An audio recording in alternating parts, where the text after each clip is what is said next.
Señor Miguel Ángel Sorio, usted es especialista en prisión preventiva. ¿Era necesario, era útil imponerle 15 meses de prisión preventiva a Keiko Fujimori, pese a que se nos anuncia que va a iniciarse el juicio oral o su fase intermediaria dentro de 2 meses? Bueno, primero agradezco la invitación, buenos días, y en segunda medida responder la pregunta directamente. Desde la lógica de los derechos humanos, la medida no es necesaria. Digamos, si bien es cierto de que hay graves y fundados indicios de que se ha cometido un delito, y lo cual ameritaría llevar este caso ya a un juicio oral. ¿Qué delito? Todos los delitos que atribuye la Fiscalía, ¿no? Desde el lavado de activos, obstrucción de la justicia, ¿no? Digamos que hay fuertes indicios de que podría haber la comisión de un delito. Finalmente eso se tiene que demostrar en un juicio oral. Pero cuando analizamos la posibilidad de imponer una prisión preventiva, tenemos fundamentalmente que analizar dos cosas. Si es que existe peligro de fuga o peligro de obstrucción. Eso bajo los derechos humanos se tiene que analizar de manera muy exhaustiva, ¿no? Porque las personas que aún están en un proceso penal están bajo la cobertura de la presunción de inocencia. Y no se puede imponer la prisión preventiva a las personas por el hecho solamente de que existan estos graves indicios o fundados de la comisión de un delito. Entonces aquí lo que se tiene que analizar fundamentalmente, y creo que ahí no hay tantas razones para que el juez haya dictado esta prisión preventiva, es si es que efectivamente la señora Fujimori tenía la intención de fugar o tenía la intención de obstruir. Y además aquí tenemos que hacer un corte en el tiempo. El análisis de si es que estos riesgos existían tenían que realizarse a partir de los hechos que se hayan producido durante los 61 días en que la señora Fujimori estaba en libertad, después de su orden en libertad. Y desde ahí... ¿Solamente esos o desde que el TC asumió el caso y dejó de ver nuevos elementos? No. Es decir, octubre del 2018. Desde la sentencia del TC, o sea, desde que se notifica, desde que la señora Fujimori sale en libertad, desde ahí se tiene que analizar. En ese tiempo la señora hizo algo para obstruir nuevamente la justicia. Exacto, o intentó fugar del país o intentó esconderse. No ahí sí que no, ahí sí que al juez no le sobran elementos. Claro, ¿no? o sea, en realidad no existe. O sea, la posición del juez de que ella tuvo que haber tenido una propiedad para demostrar arraigo domiciliario es un fundamento bastante débil, ¿no? O sea, sobrepasa esta decisión del juez lo establecido en ese pleno jurisdiccional de la Corte Suprema sobre precisamente prisión preventiva. Sí, sobre el pleno jurisdiccional. Era de obligatorio cumplimiento, además. Exacto, ese es el gran problema, ¿no? La falta de institucionalidad al interno del Poder Judicial. No solamente el pleno jurisdiccional, digamos, diversos estándares constitucionales del propio Tribunal Constitucional y además los estándares internacionales en materia de derechos humanos. Lo que yo he notado mucho en la decisión del juez es este peligro abstracto de peligro de fuga o peligro de obstrucción. Y el estándar internacional en materia de peligro de fuga o peligro de obstrucción es un peligro concreto, es decir, se tiene que verificar en el caso concreto de si es que existe o no un peligro de fuga o un peligro de obstrucción. ¿Por qué se aplicó en Estados Unidos contra Toledo y a usted le parece mal que se aplique acá contra Keiko Fujimori? Lo que pasa es que en el caso de Toledo sí se corroboró de que existía riesgo de fuga. ¿Cuál era? Por ejemplo, haber encontrado dinero en maletas, ¿cierto? Y de dinero en efectivo difícilmente podemos creer que le hace falta a la señora Fujimori, ¿no? Es lo que más recibió. No, claro. Pero no se lo han encontrado. Claro, no se lo han encontrado, más que seguro en transferencias. Además, fuera dinero en efectivo no declarado, escondido, exacto, ¿no? Había intentado además ya salir para Israel, ¿no? Bueno. Exacto. Entonces, digamos, en el caso de Toledo la medida está justificada, ¿no? En el caso de Toledo no se discute si es que es responsable o no. Lo que se discute en el caso de Toledo es si es que él debería ser extraditado o no a Perú para que responda por los crímenes de corrupción que se le acusa. El hecho de que no haya querido volver a enfrentar... Esa es una de las razones también. Fuertes, o sea, ¿no? Porque él tenía conocimiento de un proceso penal, tiene conocimiento de que existe una orden de prisión preventiva en su contra y él ha decidido no presentarse ante la justicia peruana. Entonces, hay una serie de elementos en el caso de Toledo que concurren y que permiten tenerlo privado de su libertad en Estados Unidos. La verdad que parece un despropósito dejar a Toledo libre por las calles, ¿no? Claro, no, definitivamente. De que hay peligro de fuga en él, definitivamente lo hay. Definitivamente lo hay. En Estados Unidos también intentar actuar para obstruir la justicia definitivamente es un delito federal que complicaría más su situación. Pero en el caso concreto del presente que estamos analizando, el que nos convoca, efectivamente hay una serie de fundamentos que no aplican al caso concreto. Ahora, probabilidades de que la señora Fujimori, porque lo que es gravísimo de este asunto es que con razón o sin razón, el hecho de que el Tribunal Constitucional había pasado todo a foja cero la vuelve a ella más vulnerable con respecto a tener que pasar otra vez por este proceso de prisión preventiva desde cero y pasar por todas las instancias como lo hemos visto con la abogada. Es curioso cómo a veces una medida que te buscaba beneficiar por las razones equivocadas y externas termina perjudicándote. ¿Qué probabilidades hay de que sea reconsiderada esta sentencia en segunda instancia? Porque hay que decirlo, a la señora Fujimori hay que juzgarla y hay que meterla presa cuando se la encuentre culpable, pero como a todo ciudadano hay que respetarle los derechos a ella y a cualquiera. En eso hay que creo que quede claro cuáles son lo que estamos analizando acá. Le vamos a pedir que después de la pausa nos ayude a desarrollar esa idea. Con mucho gusto.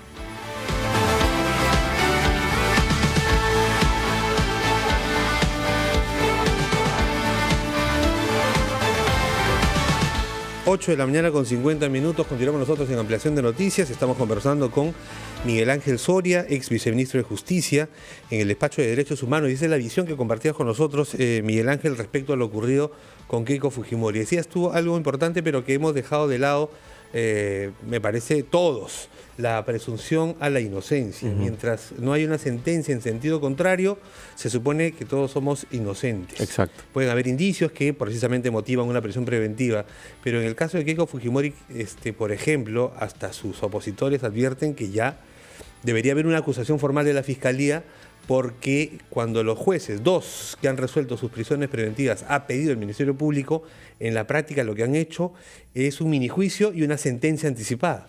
Claro, porque de hecho la lectura de la resolución del juez Zúñiga ha sido fundamentalmente sobre temas de fondo. Claro, ¿no? Es donde ha basado mayormente sus fundamentos, ¿no?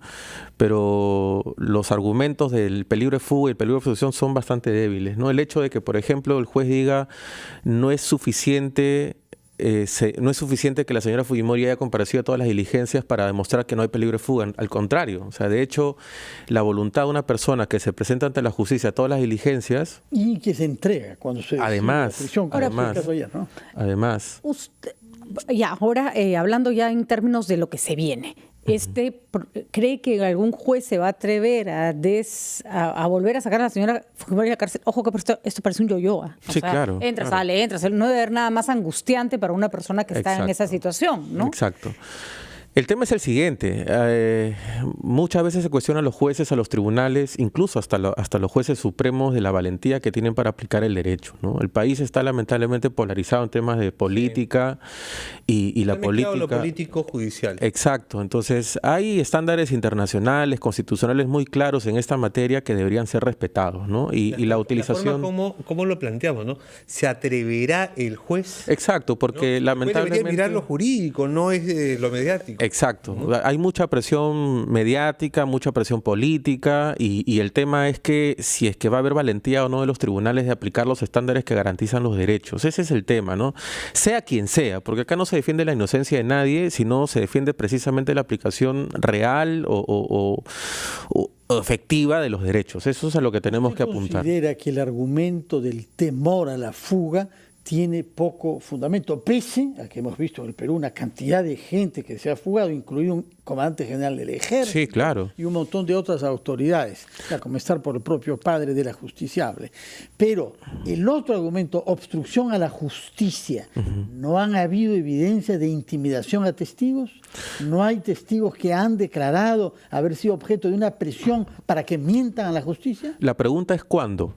O sea, si es que estas declaraciones, estos actos de coacción contra testigos se produjeron durante el tiempo que la señora Fujimori salió por última vez en libertad, tendrían razones para declarar que ha habido o habría obstrucción de la justicia. El margen temporal a solo 2 meses desde que salió en libertad. Es que es el margen que se ha debido analizar. Que consideran que el plazo para tomar en cuenta estos elementos debe ser remontado hasta el momento en que se presentó el recurso ante el TC, razón por la cual el TC no quiso, por ejemplo, ver el testimonio de Jorge Yoshiyama. Lo que pasa es que acá tenemos que distinguir dos especialidades también en el derecho. Una cosa es la visión penalista, con la que yo no concuerdo en todos los casos, y otra cosa es la visión de quienes tenemos la especialidad en derechos humanos. De hecho, yo le pongo un ejemplo, por ejemplo. En el Código Penal se exige el que el juez tenga que analizar o la existencia de peligro de fuga o la existencia de peligro de obstrucción. En el ámbito internacional, la Corte Interamericana tiene estándares muy claros de que se tienen que analizar ambas cosas en un caso concreto. Es decir, para que se dicte prisión preventiva, bajo el estándar internacional, tiene que haber peligro de fuga y peligro de obstrucción. Y el tema es que en el Perú, precisamente porque el Código Procesal Penal establece esta distinción exigiendo una u otra condición, ese es el análisis penal o procesal penal, pero quienes vemos temas de derechos humanos analizamos las cosas de una perspectiva internacional que es otra óptica. Entonces, mi posición es una perspectiva de derechos humanos. Por eso es que le planteo que el corte en el tiempo es fundamental y el peligro de fuga o obstrucción tiene que analizarse desde que la señora Fujimori salió en libertad y no antes. Hay un aspecto, bueno, lo que ha planteado Fernando, creo que es materia de discusión. Aquí tenemos otra perspectiva, pero hay un aspecto que sí es importante y es la gravedad del caso y la cantidad de pruebas no necesariamente redundan en la prisión preventiva. No. Eso redunda en la calidad de la acusación. Exacto. A su criterio, ¿qué tan fuerte y sólido está el caso contra Keiko Fujimori en este momento? Yo creo que hay muchos indicios sobre el tema. Hay testimonios, se están corroborando con diversos testimonios, todos coinciden. En ese aspecto, yo creo que la Fiscalía tiene una tesis fuerte. Tiene un buen caso, de acuerdo. El tema es cuándo va a presentar la acusación, ¿no? Y ese es otro tema que tenemos que observar también en esta decisión del juez. Él ha dictado 15 meses de prisión preventiva y ha hecho una distinción de plazos. 2 meses para que para que la Fiscalía presente la acusación. 5 meses para que se analice la acusación en la fase intermedia y 8 meses para el juicio oral. Eso, por ejemplo, es una irregularidad desde el punto de vista jurídico, porque quien va a analizar si es que el caso pasa a juicio oral o no es precisamente el juez Zúñiga. Y él con esa decisión ya estaría adelantando un juicio, porque lo que se hace en la fase intermedia es analizar si es que la acusación cumple los requisitos formales y de fondo para pasar a un juicio oral. Y él ya avanzó más allá. El juez ya avanzó indicando incluso plazos. Yo me voy a demorar 5 meses en analizar que esto pasa a juicio oral y vamos a tener 8 meses de juicio oral que lo va a ver ya una sala superior.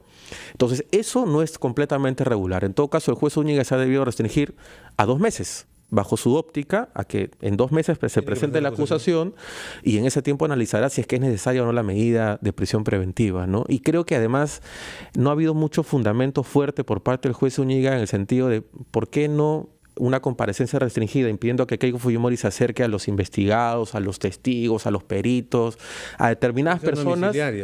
No aplicó esa medida. ¿O por qué una prisión domiciliaria? Era técnicamente posible porque el juez descartó. Por supuesto. Por nuestro marco normativo poder aplicar esa decisión. Claro, y la pregunta es por qué. ¿Hubiera podido? Sí, claro que sí. O sea, si la Fiscalía pide una prisión preventiva, el juez puede morigerar la decisión y adoptar una medida menos gravosa. No olvidemos que la prisión preventiva... ¿Está usted seguro de que hay prisión domiciliaria antes del juicio? Sí, claro. La prisión domiciliaria es una modalidad de una comparecencia restringida. La comparecencia restringida es una medida que se imponen restricciones a las personas, pero que están deambulando en la calle, están en libertad. La prisión domiciliaria es una modalidad de comparecencia restringida, pero que se cumple en el domicilio de la persona. Y en el tema de fondo, porque ya el mismo juez Zúñiga Gorday se ha pronunciado prácticamente sobre el tema de fondo. Para usted le queda claro... el delito más grave que se le imputa, y por eso que se piden 3 años de prisión preventiva y por eso es que está investigada 4 años, lavado de activos.